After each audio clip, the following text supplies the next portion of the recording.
Hey y'all, I'm back again with another Pokemon Challenge video. Pokemon Red with only Chansey was ridiculously strong, so this time we're doing a Pokemon that I know will be a struggle. Can I beat Pokemon Red using only one Dratini? As usual, the rules are I can only use Dratini in battle, and I can't use any items in battle. By the way, if you like this kind of content and want to see more, be sure to subscribe and check out more of these videos on my channel. Dratini is another one of those Pokemon with an incredible move pool paired with horrendous stats. It learns a lot of the best moves in the game by TM, but the level up moveset is almost as bad as the stats. With an average of base 50, we're going to have to be very skilled with how we wield the move pool. Looking ahead, I can already see several trainers that are going to give us a lot of trouble, and yet again, it's going to be a tremendous grind with Brock. Well, no beating around the bush. Let's do this. Off at Professor Oak's lab, I use the Universal Pokemon Randomizer to replace Charmander with Dratini so that our rival will pick Squirtle. By the end of the game, the rival's Blastoise will know Blizzard, the strongest Ice-type move in this game, and since Ice is Dragon's only weakness, it's definitely the biggest challenge for Dratini. This challenge is going to be difficult, since Dratini's stats are teeny-weeny, so I use the nickname to remind everyone that it's not the size that counts, it's how you use it. Dratini starts off with only Wrap and Leer, and that's going to be our moveset for the early part of this run, because Dratini only learns a new move every 10 levels. At level 10, it will learn Thunder Wave, which is great when combined with Wrap. It's honestly one of the most degenerative strats in any game I could think of, but that's not going to help us with Brock. The first rival battle isn't a problem though. Wrap locks up his Squirtle and takes a pretty easy win. The last few challenges I've done have required gargantuan grinds before we were able to beat Brock, and this one was no different.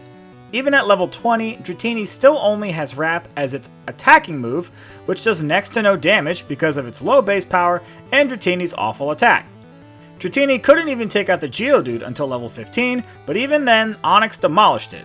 It's not until level 20 that Dratini was able to snag a sneaky win, albeit on very low health, and we could have easily lost that fight like all of the others. This one took forever, just like Chansey and Execute, and my brain is completely fried at this point with all of these challenges where it takes more time to beat Brock than it does the rest of the friggin' game. I never thought I'd say it, but I genuinely miss Horsey.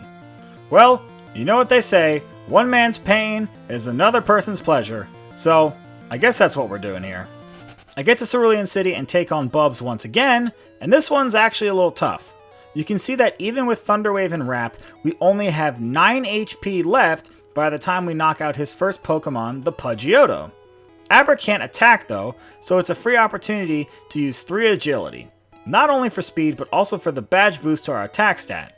For those that aren't familiar, each time your Pokemon stats are modified in this game, the badge boosts are reapplied. So we can boost Dratini's attack with Agility, and we'll be using that a lot during this run. Oh, you bet your buns. It's nice that we have Agility this early though, because without the badge boost, Wrap really isn't that great, but with it, Thunder Wave and Wrap is a pretty degenerate combo. And because of Dratini's poopy move pool, it's pretty much all we're going to have for a while. Dratini resists water, so Misty's Pokemon can't do much damage anyways, but this battle still takes a while, even with the badge boost to our attack from Agility, but there's really not much standing between us and the Cascade badge. As you can clearly see, a Pokemon like Starmie, which is normally a huge issue, goes down like a little punk. Aboard the SS Anne, we take on the rival Bubs once again. Misty gave us the TM for Bubble Beam, and we got the TM for Body Slam on this boat, and I immediately teach both of them to Dratini. These two moves are pretty strong, so even with Dratini's paltry stats, we're significantly higher level than Bubs' Pokemon. This one is pretty easy. I don't even bother badge boosting with Agility, I just keep clicking Body Slam until the deed is done. Lieutenant Surge is another easy battle. Dratini resists electric type attacks, and Voltorb is an easy pawn for us to set up badge boost to our attack using Agility. Remember I said that's going to be around for a while? Yeah, it comes into play here. Body Slam makes quick work of Lieutenant Surge's Pokemon, including Chonkachu and Raichubs. Man, I miss those older chunky character models for the 2 OG electric rats. After passing through Rock Tunnel in the dark, which I'm doing from now on, I realize I don't even need Flash. I take on the rival Bubs in the Pokemon Tower in Lavender Town. I wanted to teach Thunderbolt that we got from Lieutenant Surge, but I'm thinking I'll save it for later. Bubs' Pokemon are getting much tougher for Dratini to handle, so I try setting up badge boosts on the Execute, but the dang thing put me to sleep. On top of that, Dratini levels up during the battle, which, in case you don't remember, resets our badge boost anyways, so it was all just a waste of time. We should have just kept attacking.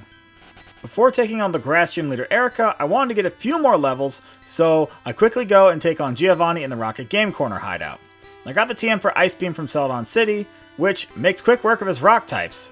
It's weird that you have to get one of the best TMs in the game from a little girl on the rooftop of a department store, but you know, I'll take what I can get. There's a lot weirder things in the Pokemon universe after all. Now it's time to take on Erica at the Celadon City Gym, and even with Ice Beam, one of the strongest moves in the game, this is still difficult. The footage where I finally won the battle wasn't that bad, but I had to try this one a bunch of times because Victory Bell kept putting us to sleep. Dragon resists grass, so she can't do damage, really, but given enough sleep turns, Dratini gets taken down pretty easily. On the successful battle, she just spams Poison Powder a bunch, so we're able to win despite how little damage we're actually doing. Weird. I decided to stop by the Silphco to take on the rival Bubs, not expecting to win, but just to gauge how many more levels we might actually need. However, on the trial run, Pidgeot gets frozen with Ice Beam, so then I decided to badge boost with Agility and just see how far it takes us. And would you look at that? Dratini is just picking up KOs left and right with Body Slam. Blastoise barely takes any damage from Body Slam, but Paralysis is a great status, and we're able to snag a sneaky win when we probably shouldn't have been able to. And since I'm already here, Giovanni's there, so I decided to go take him on, and he's really not all that hard to get past. Bubs was way more difficult without a first turn freeze, of course. Ice Beam cleaves through Giovanni like a hot knife through butter. Dratini definitely takes a lot more hits from Giovanni than with Bubs, but Giovanni's using moves like Poison Sting, so he can swing away all day long, and it's not going to make a bit of difference. Despite the fact that we're using one of the worst Pokemon in the entire game, Giovanni just still can't keep up. Since I was already in Saffron City, I decided to take on Sabrina at the Psychic Gym. Her Pokemon have high special, but low defense, so I decided to just click Body Slam a bunch and see what happens. Alakazam went for Reflect to double its defense, but we ended up getting a critical hit anyways, so it didn't matter. Surprisingly, Dratini was able to win the battle, mostly because Sabrina just kind of refused to attack us. I have no idea what's going on here, but I'll take any freebies I can get. Next up is the Poison Gym Leader Koga in Fuchsia City, not Fusion City, that's not a real thing. And once again, we end up winning mostly because he refuses to actually attack us. Body Slam and Ice Beam hardly do any damage, but his Pokemon use their worst moves, and Koga himself keeps spamming X attacks, but never executing an attack. Dratini is well within self-destruct range from the Weezing, but Koga is very generous. As a ninja, I find that surprising, and essentially, he gives us the win. The number of first try wins we've gotten in this run is actually pretty astounding. I don't know if maybe the gym leaders all had a meeting and decided to take it easy on us because we're using a pathetic little Dratini, but I'm not going to argue with them. Although if they did have a meeting, I think Blaine must have missed it, because normally he's a total pushover, but this time he's a brick wall of suckage. Dratini resists fire, but even so, takes so much damage from any of his normal type attacks. The best strategy is to fish for Paralysis on his lead Growlithe and set up Badge Boost with Agility, both for extra attack and defense. Even so, we hardly do any damage, and his Rapidash and Arcanine almost take us out. Well, I had to do Blaine many times before I won, but as you can guess, Giovanni was a first try win. Now that we have the Volcano badge, we can badge boost our special with Agility, so there's not much Giovanni can do in the face of a well-placed Ice Beam. Maybe I should start cutting these Giovanni battles until he actually decides to put up a fight for once. I don't know, let me know in the comments what you think, but Giovanni, you let me know if you want to just ride the bench, because until you start actually showing up for the game, my dude, I'm not really all that impressed.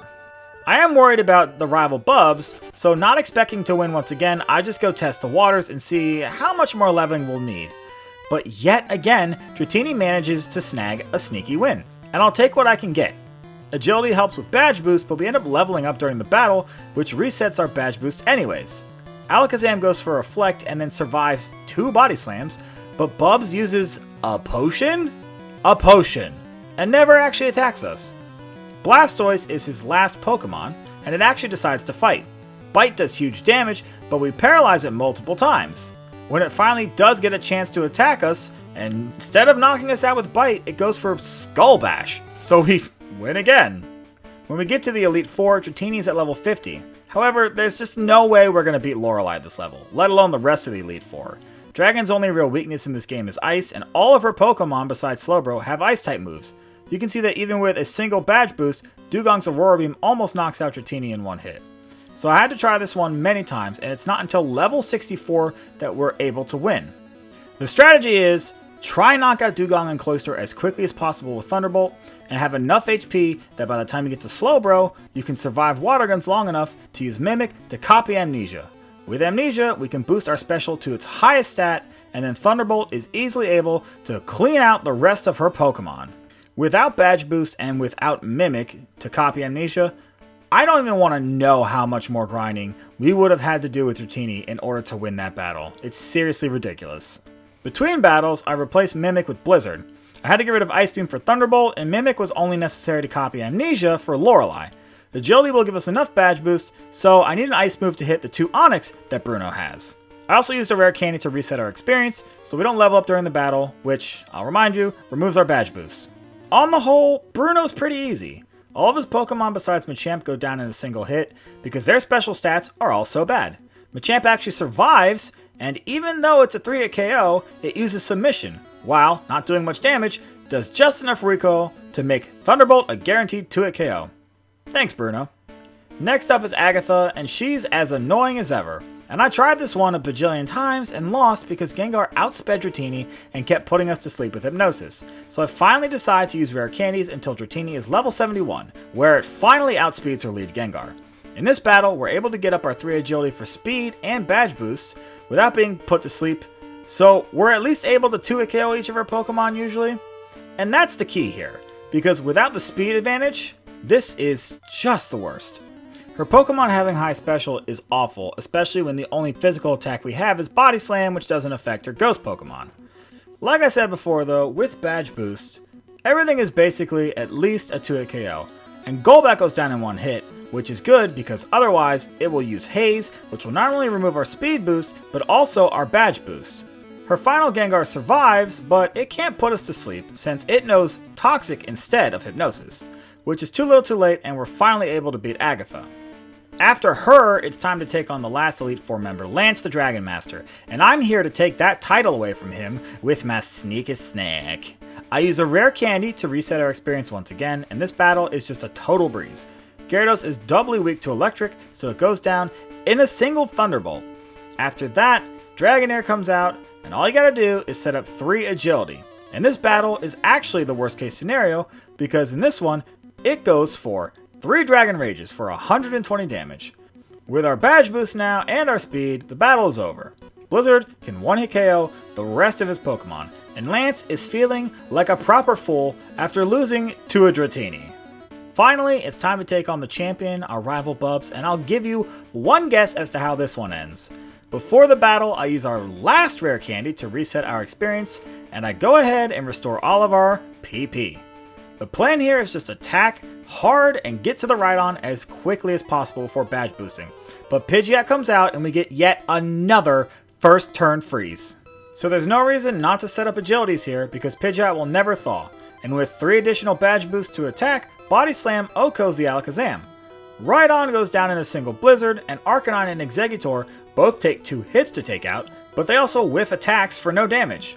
Finally, the Blastoise is out and it hits a huge Blizzard, but Dratini survives thanks to badge boost to special, and we don't get frozen, so we take out the turtle, winning the battle. And with that, the challenge is over.